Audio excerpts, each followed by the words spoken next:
Le pas franchi hier par beaucoup de pays en reconnaissant officiellement l'État palestinien marque un basculement diplomatique important et significatif qu'il faut maintenant consolider par un cessez-le-feu, par l'arrêt de la colonisation.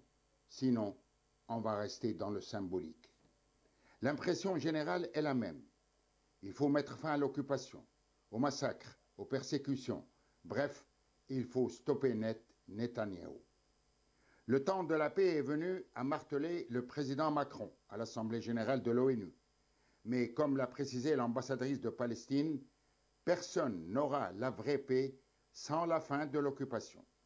Plus réaliste, elle sait à qui elle a affaire, à un pays dirigé par un Premier ministre qui ne veut pas de la paix. D'ailleurs, son représentant à l'ONU était aux abonnés absents.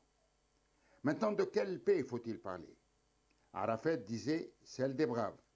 Fini ce temps. Aujourd'hui, Israël a franchi toutes les lignes rouges. Gaza est presque détruite entièrement. Les Gazaouis, dépossédés de leurs terres et de leurs demeures, sont contraints de se déplacer régulièrement, sans savoir quel est leur avenir. En Cisjordanie occupée, le nombre de colons a doublé en si peu de temps. De 400 000, il est passé à 800 000 et la construction de 3 400 nouvelles colonies. Cette reconnaissance officielle est en fait un défi à Trump et à Netanyahou, qui considèrent cette reconnaissance comme un encouragement au Hamas. Trump, qui va s'exprimer aujourd'hui devant l'Assemblée générale de l'ONU, n'ira pas par quatre chemins pour exprimer son soutien indéfectible à son allié.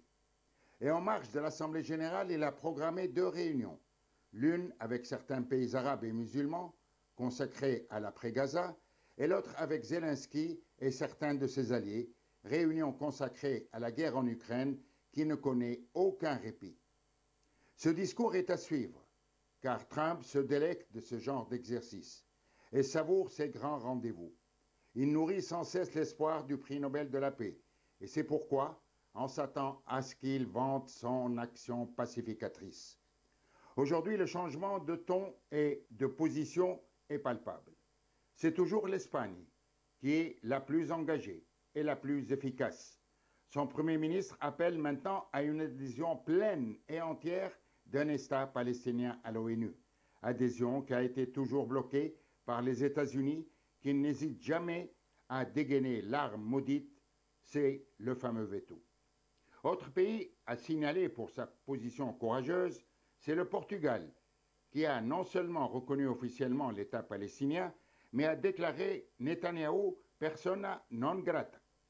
Aujourd'hui, il ne s'agit plus de se donner bonne conscience, mais il faut maintenir la pression pour que cette reconnaissance historique ne soit pas un rendez-vous raté. Il faut aboutir à une solution viable et acceptable pour les Palestiniens qui ont le droit de vivre sur leur terre librement et dignement. Point chaud avec Kamel Cherif.